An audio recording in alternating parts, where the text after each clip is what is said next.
Bonjour à tous, vous êtes toujours sur l'antenne française de Radio Taïwan International. Ici Lisa Dufaux pour vous présenter le décryptage de ce vendredi 17 janvier, dans lequel je vous propose de revenir sur une série de propositions d'amendements controversées adoptées le 20 décembre dernier par les députés de la majorité. Chen Fang-yu, assistant professeur au sein du département de sciences politiques à l'université Suzhou à Taipei, nous livre son analyse de la situation et de la stratégie des différents partis politiques.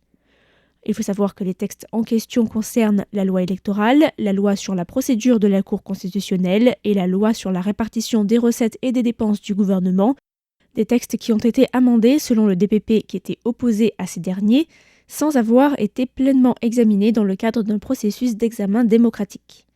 Chen Fang-yu revient sur le contexte et sur la procédure d'adoption de ces textes et explique pourquoi cela pose problème. Ce qu'il y a de plus ridicule, c'est que les députés ont physiquement isolé la salle de conférence en empêchant les députés du DPP d'y rentrer et en approuvant la proposition de loi au sein de la commission sans évaluation du texte et sans objection. Et le 20 décembre, en troisième lecture, ils n'ont autorisé aucun député du parti au pouvoir à s'exprimer. De plus, ils ont soumis une version secrète après l'adoption en deuxième lecture et avant la troisième lecture en utilisant Lin Shi Dong Li, une motion temporaire permettant de remplacer le texte par une nouvelle version. C'est une procédure qui est légale et qui prévoit de permettre de changer certaines fautes de frappe ou certaines petites erreurs. Ce n'est pas censé permettre d'apporter de grands changements sans qu'aucun député ne puisse consulter le texte. Ils ont utilisé cette procédure plusieurs fois l'année dernière, y compris pour la loi sur le budget 2025. Chen Fang-yu explique que le texte le plus controversé parmi ceux adoptés le 20 décembre dernier est celui qui concerne la Cour constitutionnelle. Il estime que les partis de l'opposition cherchent à paralyser la Cour constitutionnelle, qui l'année dernière a rendu inconstitutionnels des amendements proposés et adoptés par le KMT. Selon Chen Fang-yu, l'opposition cherche à paralyser cette cour et on peut s'attendre à assister à une longue bataille de peut-être 6 mois ou 1 an visant à restaurer la Cour constitutionnelle pour qu'elle fonctionne de nouveau et puisse juger d'autres affaires. Mais le problème est que l'opposition est en train d'adopter énormément de textes controversés, donc tout cela va devoir être renvoyé à la Cour constitutionnelle, ce qui devrait aggraver le blocage.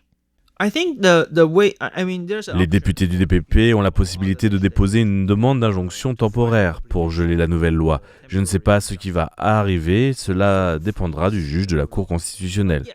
Je pense que le gouvernement ou la commission centrale des élections peuvent demander une injonction temporaire. Et avant que la Cour se prononce, je pense qu'il faudra se fier à l'ancienne loi. Mais il va falloir beaucoup de temps à la Cour constitutionnelle pour évaluer la question et se prononcer. C'est ma théorie, mais cela dépend aussi de la réaction du gouvernement. Chen Fang-yu estime que l'adoption de ces lois s'inscrit dans une stratégie plus large du KMT de rendre la gouvernance impossible pour le DPP au pouvoir. Il va même jusqu'à parler de coup d'État à l'intérieur du système. Même si Lai Ching-de nomme des gens proposés par le KMT ne pourra pas obtenir de majorité à la Cour. De plus, le KMT a fait adopter de nombreuses lois controversées et son but est de compliquer le plus possible la gouvernance par le parti au pouvoir. Ils essaient aussi de paralyser d'autres institutions comme la Commission nationale des communications, qui a déjà cessé de fonctionner car il n'y a plus de membres. C'est aussi le cas de la Commission des affaires autochtones qui a normalement 16 membres et qui n'en a actuellement aucun, se retrouvant ainsi paralysé. Ce que le KMT essaie de faire, c'est ce que j'appelle un coup d'État politique à l'intérieur même du système, puisqu'il essaie de paralyser beaucoup d'institutions et de retirer beaucoup de budget au gouvernement. Et enfin, le KMT a fait adopter des lois qui nécessitent un budget énorme, comme le fait de rendre gratuits les soins pour les seniors, ou encore la réforme du système de pension de retraite pour les policiers. La réforme de la Cour constitutionnelle n'est qu'une partie de cette stratégie. Je crois que le KMT cherche tout simplement à empêcher la Cour constitutionnelle de fonctionner. Il ne cherche pas à y faire nommer des juges pro-KMT. Je vous propose maintenant de nous pencher plus particulièrement sur les propositions d'amendement à la loi sur les destitutions. There are several Il y a en fait plusieurs propositions d'amendements pour la loi concernant les destitutions. Plusieurs textes ont été votés sur ce sujet le 20 décembre dernier et un seul texte a été adopté pour rendre obligatoire de fournir la pièce d'identité lors de la signature des pétitions de destitution. Un des autres textes vise à relever le quorum pour permettre une destitution. Ce texte-là est encore en cours de négociation et n'a pas encore été adopté, mais il est très probable que ce soit fait avant la fin de cette session parlementaire. Le KMT veut changer le quorum car les députés du KMT ont peur d'être destitués. Actuellement, si une majorité des électeurs vote pour la destitution d'un élu, il faut que 25% du corps électoral ait voté pour que ce vote soit valide. Le KMT veut relever ce pourcentage. Le TPP affirme qu'il ne veut pas faire ça. Mais en réalité, à chaque fois que le TPP dit ne pas vouloir quelque chose, ils votent quand même en faveur du KMT. Ils ne sont pas très honnêtes avec ce qu'ils veulent. Le problème est que chaque député du TPP a été élu grâce au scrutin de liste et non pas par des circonscriptions. Ils n'ont donc pas peur des destitutions et de manière générale, ils ne coopèrent pas de manière très proche avec le KMT. Mais du moment qu'ils ne votent pas, qu'ils s'abstiennent, le KMT gagne tous les votes au Parlement puisque le KMT détient la majorité dans l'hémicycle. Le député DPP Ke Jianming a déclaré il y a plusieurs jours que le DPP allait lancer des procédures de destitution contre l'ensemble des députés du KMT. Chen Fengyu nous livre son analyse de ses propos quelque peu déroutants.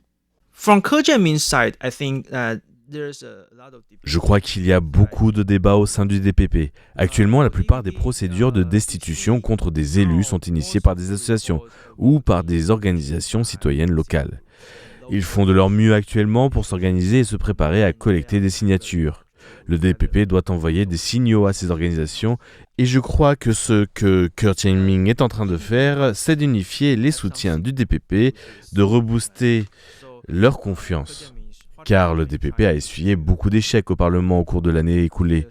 Le DPP doit donc agir et paraître fort. C'est ce que Ke Jianming essaie de faire, en tout cas je crois. Mais concrètement, il est impossible de lancer des procédures de destitution contre tous les députés du KMT, car soutenir une procédure de destitution nécessite la mobilisation de nombreuses ressources. Cela coûte encore plus cher de faire campagne pour la destitution d'un élu que de faire campagne pour son élection. Et il est très difficile de mobiliser les gens, de les pousser à aller voter en dehors des périodes électorales. La meilleure stratégie est d'identifier des régions ou des circonscriptions où il y a des chances de succès plus élevées. Il s'agit de voter entre 5 et 10 circonscriptions, pas plus. C'est déjà beaucoup. Ce n'est pas possible de faire campagne dans 51 circonscriptions. Quant au KMT, ils ont la majorité, donc il est inutile pour eux de se lancer dans des procédures de destitution. Ils pourraient s'attirer encore plus de détestation. C'est pourquoi la plupart des députés du KMT font profil bas.